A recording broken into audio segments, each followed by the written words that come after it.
Bom, galera, tudo bem aí com vocês?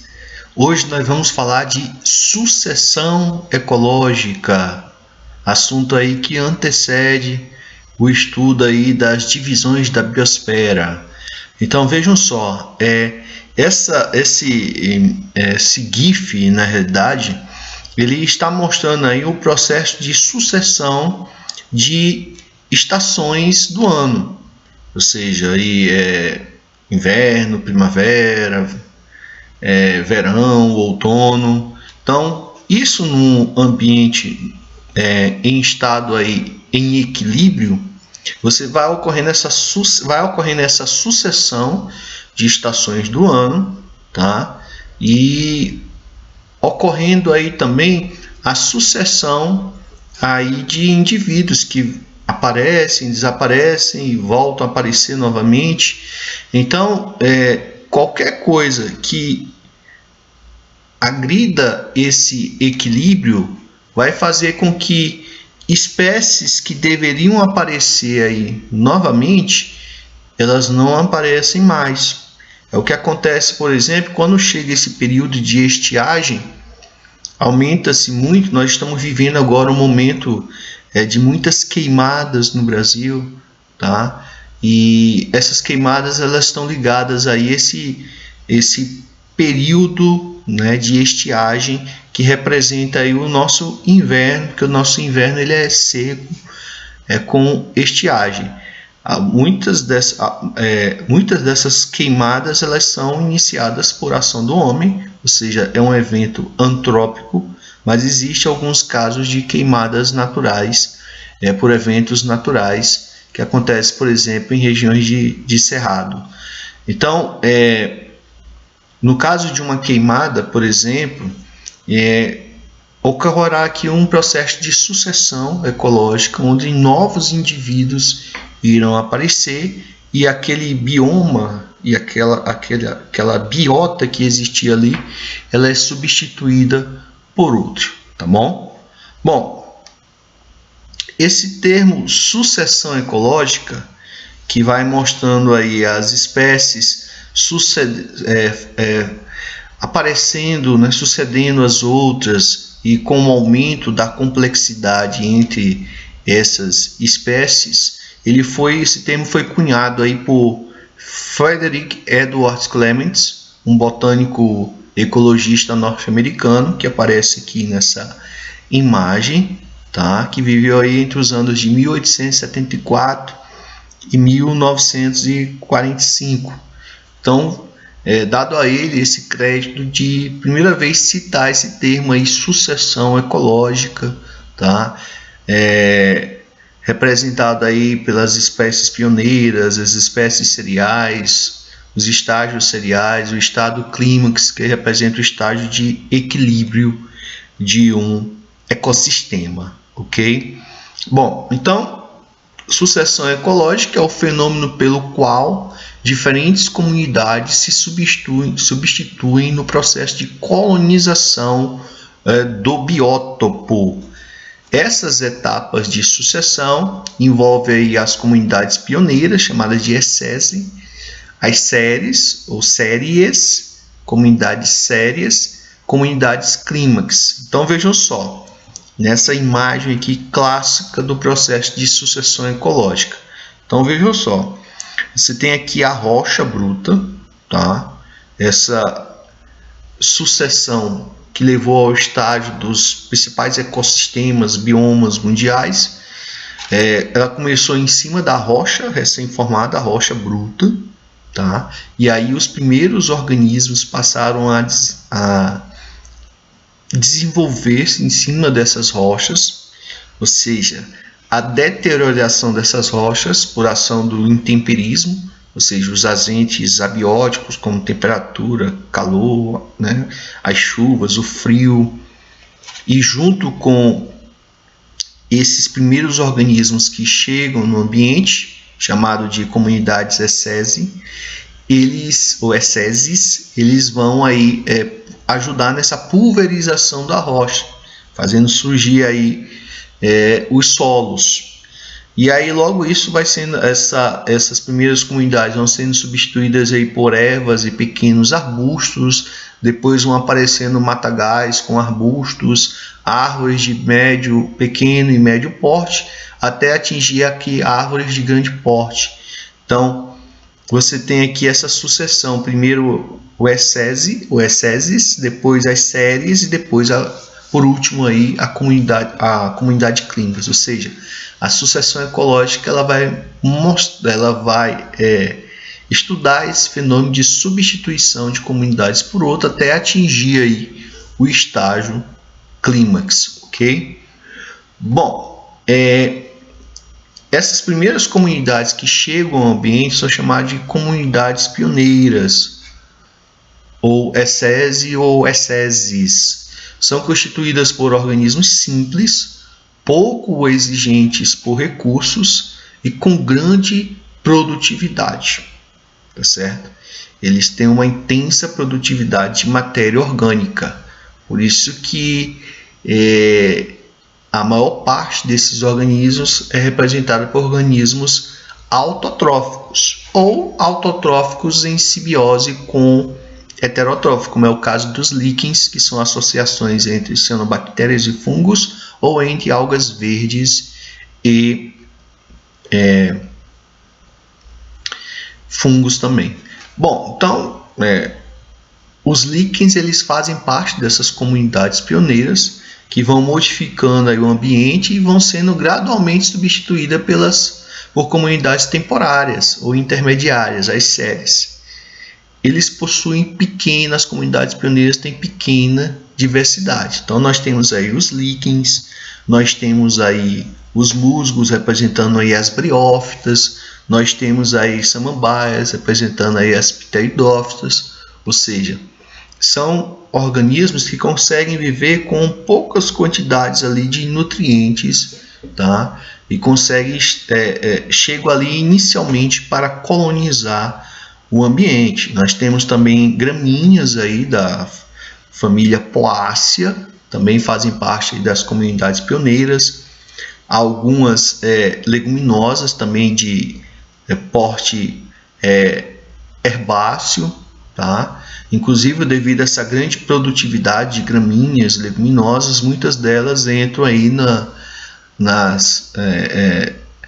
alimentação de animais herbívoros com interesses econômicos, como por exemplo o cultivo aí de gado bovino, tá certo?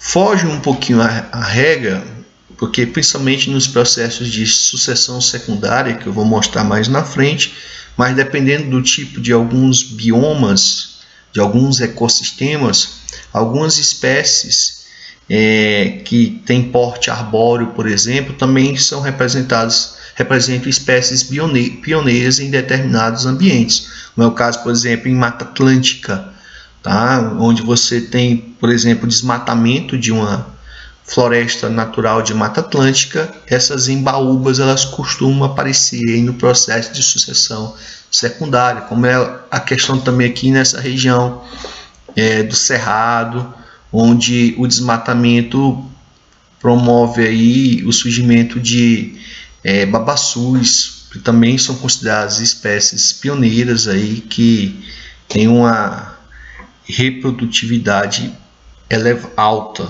tá? Então terminam aí invadindo áreas de cerrados, provocando aí, por exemplo, a expansão desse bioma aí chamado de cocais, crescendo aí, adentrando aí o ambiente tanto de cerrado como de floresta amazônica. Bom, depois das comunidades pioneiras, elas vão sendo pouco a pouco substituídas pelas comunidades intermediárias, chamadas de série ou séries. São comunidades temporárias que se sucedem após a colonização dos pioneiros. São mais exigentes por recursos em relação aos pioneiros, possuem uma biodiversidade maior, produzem além do que consomem, tá?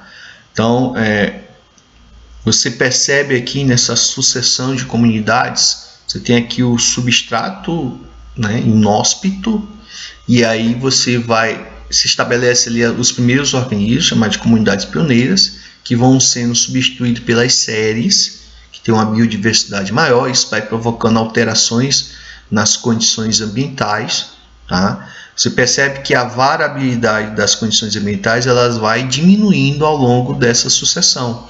Ou seja, aqui o ambiente é muito variável e aqui ele vai se estabilizando. As condições de temperatura, de umidade do ambiente, ela vai se estabilizando ao longo da sucessão, tá? Fazendo com que quando chega aqui no estágio clímax, esse ecossistema esteja em equilíbrio. E a complexidade estrutural e funcional do ecossistema ela vai aumentando, enquanto as condições ambientais, ou seja, os fatores abióticos, a variabilidade deles vai diminuindo por influência dessas comunidades, a complexidade estrutural, o ecossistema ele vai aumentando a sua complexidade. Bom, e o último tipo de comunidade que se estabelece aí no ambiente de sucessão ecológica são as comunidades clímax. É o clímax do ecossistema. E aí vocês vão ver depois, vão estudar os ecossistemas terrestres, por exemplo, mas também tem os ecossistemas aquáticos que estão em estágio de clímax. Então você tem aqui, por exemplo, a floresta amazônica. É um bioma. O bioma é um grande ecossistema que se encontra em estágio de clímax. É o que encerra a sucessão, determinando aí o equilíbrio do ecossistema. Esses organismos aqui são extremamente exigentes com recursos. Eles não podem se estabelecer, por exemplo, num ambiente que acabou de se formar, tá? Ou seja, muita coisa aconteceu para que ele se estabelecesse aqui. Muitas modificações no ambiente foram feitas para que ele se estabelecesse. Então, tal que quando você abre uma clareira aqui, tá? E esse é o grande problema do desmatamento, tá? Porque não adianta você desmatar aqui e plantar em outro lugar. Em termos de créditos de carbono, vamos supor assim, você derrubou aqui 100 árvores aqui e plantou 100 árvores em outro ponto do planeta. Então, em relação ao que deveria ser absorvido de carbono, você manteve aí o equilíbrio. Só que essa retirada aqui vai fazer com que outras espécies cheguem para colonizar esse ambiente. Então, você vai ter aí uma forte redução na biodiversidade. Por quê? Porque nesse estágio que estava de clímax é o estágio de maior biodiversidade, tá? E aí você vai alterando aquele ecossistema, ele vai sendo substituído por outro. Dificilmente ele vai ser recolonizado por aquelas mesmas espécies que estavam até ali então. Por quê? Porque eles são muito exigentes em relação aos recursos que tem aqui. Tá? Se a gente pegar, por exemplo, um solo de floresta amazônica, ele é um solo muito pobre em nutrientes, Aí você acha, poxa, mas como é que pode ter uma vegetação tão exuberante dessa? O solo é para ser rico. Não, pelo contrário, ele é pobre em nutrientes. Por quê? Porque a maior parte aí dos nutrientes estão nos organismos mesmo, no corpo dos organismos. Que aqui a intensidade de decompositura é extremamente rápida, tá certo? E logo esses nutrientes já são absorvidos pelas raízes dessas plantas, por exemplo. Então, é o estágio no qual se encontra a grande biodiversidade, não havendo mais substituição de espécies. Relações ecológicas de grande complexidade, relações ecológicas nós acabamos de ver aí desarmônicas, harmônicas. A produtividade líquida é zero, ou seja, eles consomem exatamente o que produzem, tá certo? Enquanto as outras comunidades anteriores, as pioneiras mesmo que produzem muito mais do que consomem, e as séries, essa daqui o que produz eles consomem. Então, olha só essas duas imagens. Tem gente que pensa que é a mesma coisa. Se eu perguntar aqui o que é um deserto, qual dessas imagens representa um deserto? Essa ou as duas? tá? Então, essa da esquerda aqui. Essa aqui é um deserto. O deserto é um bioma, ou seja, o deserto é um ecossistema em estágio de clímax, estágio de equilíbrio. Ou seja, tem espécies aqui de plantas vivendo em equilíbrio aí com animais que habitam o deserto. Então isso aqui é uma área, tá? É um bioma mundial, ou seja, representa aí um grande ecossistema em equilíbrio, em estágio de clímax. O clímax ele nem sempre é o mesmo, tá? Veja que o estágio de clímax aqui que a gente viu da floresta amazônica é esse. Já para o deserto, o estágio de clímax dele é esse. Então, o estado de clímax é relativo ao ecossistema, às condições ambientais, geográficas daquele ecossistema. Já aqui, nós temos uma área desertificada, que é totalmente diferente de um deserto.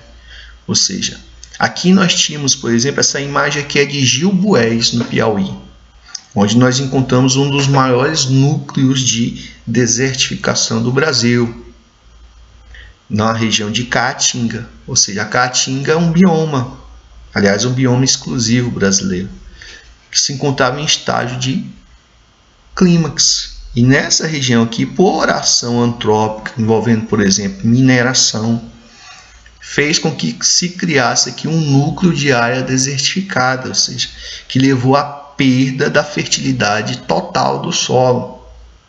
E aqui você tem perda de vida. Ou seja, o ambiente aqui voltou à estaca zero.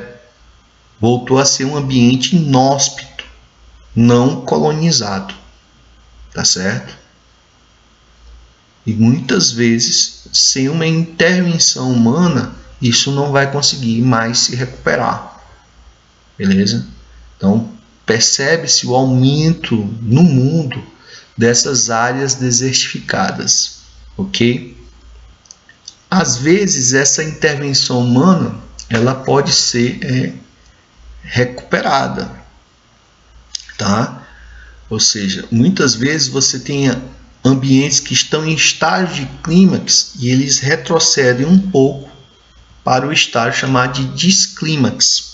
Ou seja, é a comunidade que substitui o clímax após um grave distúrbio, por exemplo, incêndios, sobrepastoreio, chuvasco, ou seja, ações, muitas vezes ações antrópicas.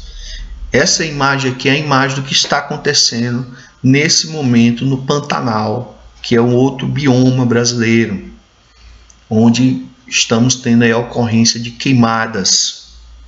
Então, isso está levando aí a esse ambiente que está em clímax a retroceder e entrar no estágio aí de desclímax.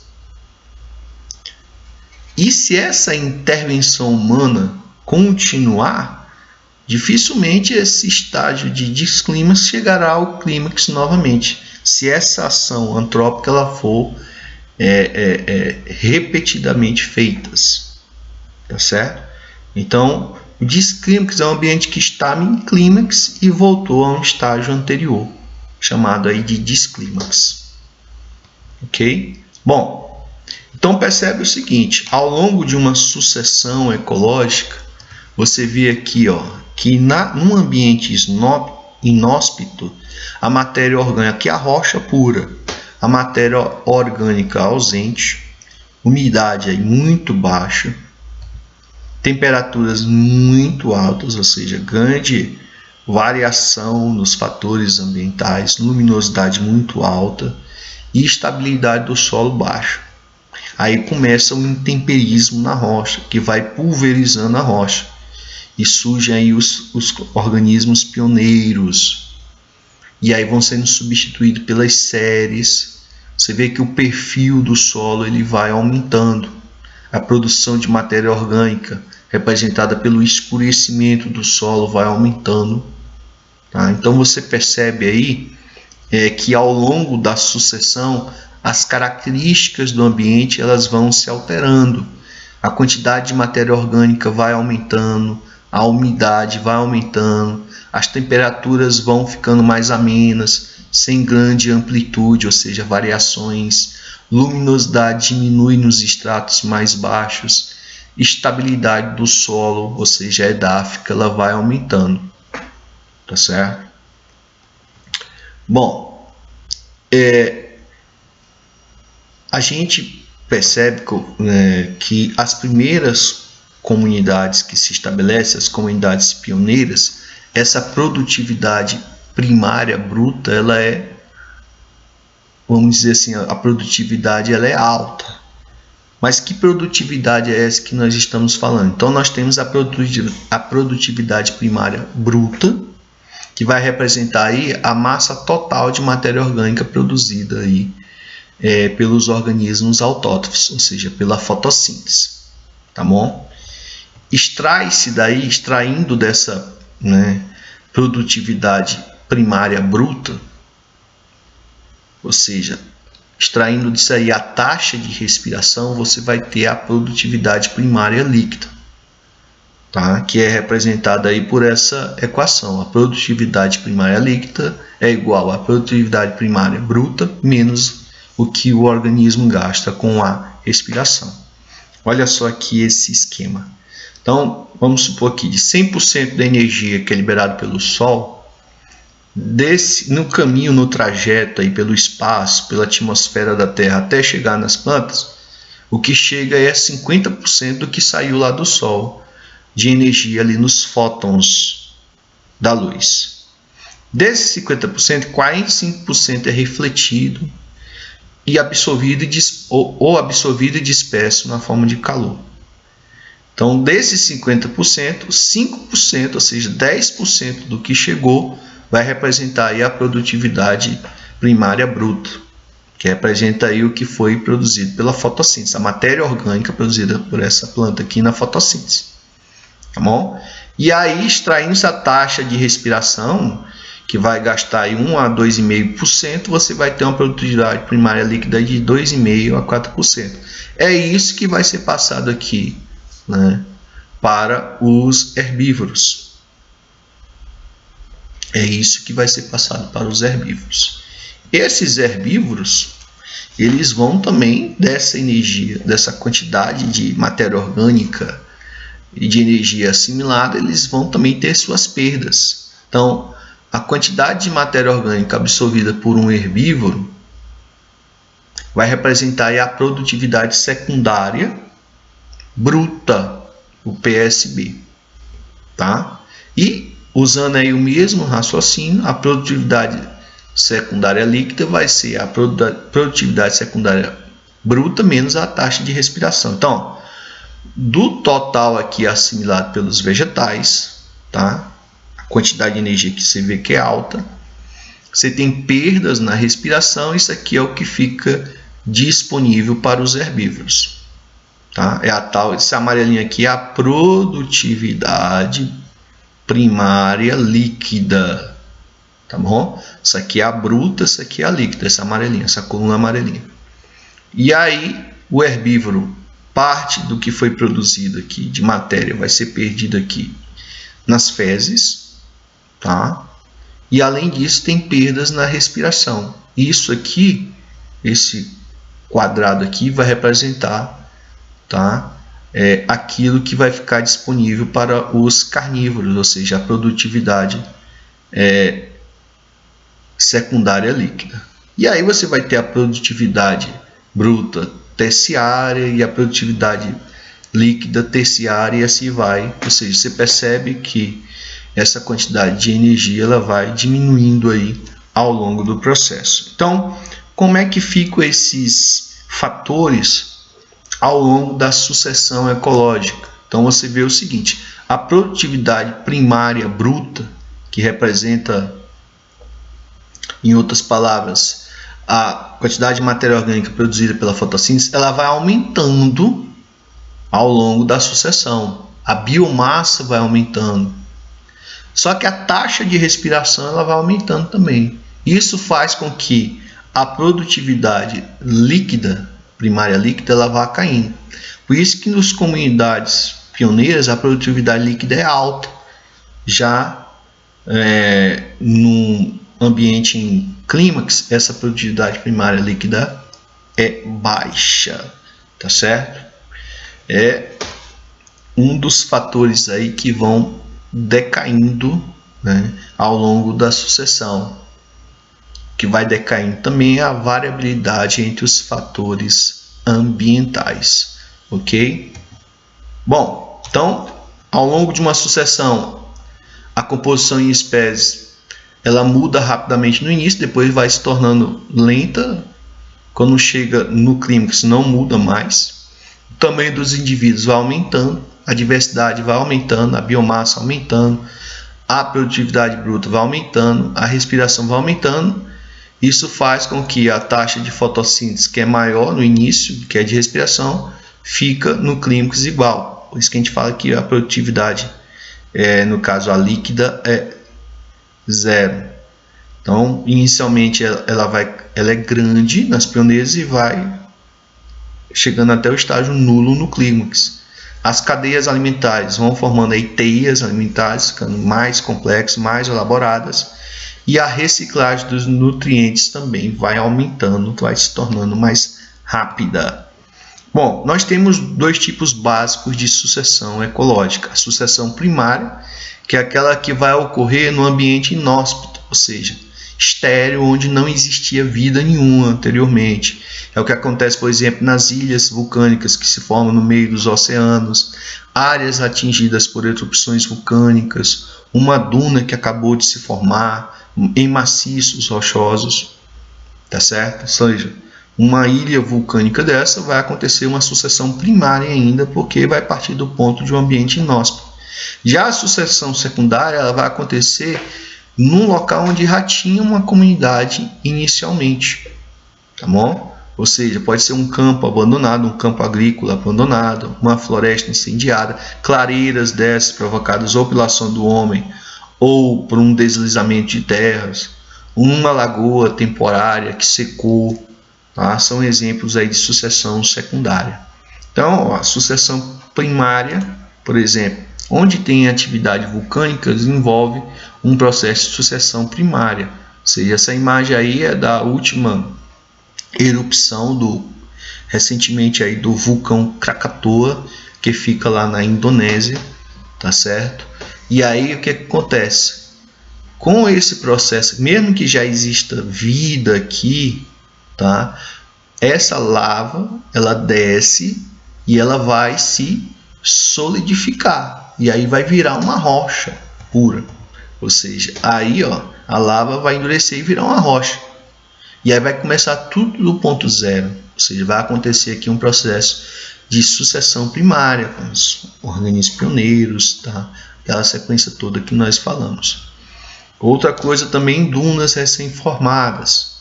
Então vão se estabelecer as comunidades pioneiras, as recéses, depois as séries, também são exemplos de sucessões primárias, tá?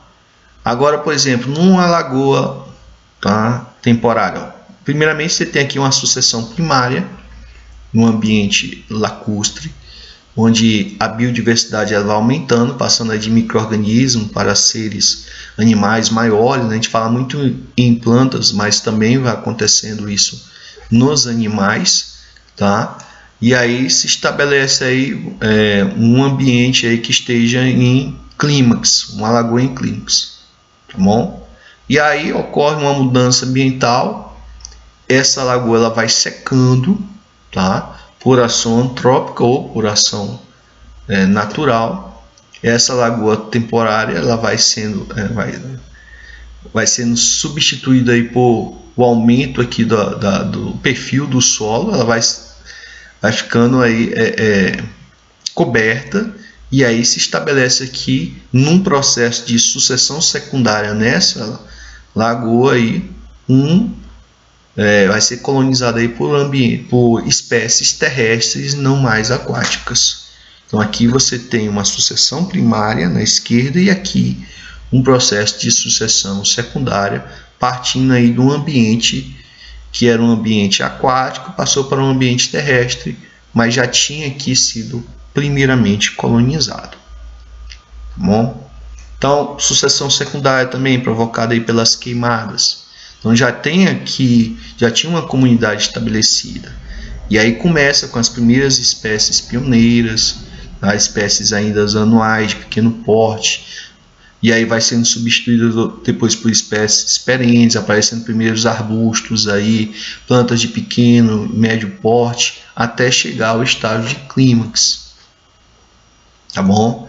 E aqui uma imagem real de um processo de sucessão secundária num ambiente aí que sofreu, tá, uma queimada. Ó, outro exemplo de sucessão secundária que acontece aí em clareiras abertas aí, por exemplo, numa região de Mata Atlântica. E aí a embaúba, por exemplo, que foi citada aí como uma árvore, mas sendo considerada espécie pioneira, ela vai habitar aqui essas regiões onde ocorreu aí um desmatamento, tá bom? Então, o ambiente que nós vivemos, construído pelo homem, a chamada tecnosfera, caso a gente desapareça, vai ocorrer um processo de sucessão ecológica aí, tá? Então essa imagem aqui, por exemplo, que eu tirei aqui no canto do muro de casa com a calçada, você vê aí essa plantinha aqui, que a gente chama de erva daninha, seria aí uma espécie pioneira, já querendo aí se estabelecer no ambiente aqui aparentemente inóspito, tá certo? E que se a espécie humana desaparecesse, isso aqui ia sofrer um processo de sucessão ecológica e ia modificar completamente o ambiente como é hoje, tá certo, pessoal? Então a gente fica por aqui, façam as questões do exercício e até a próxima. Tchau!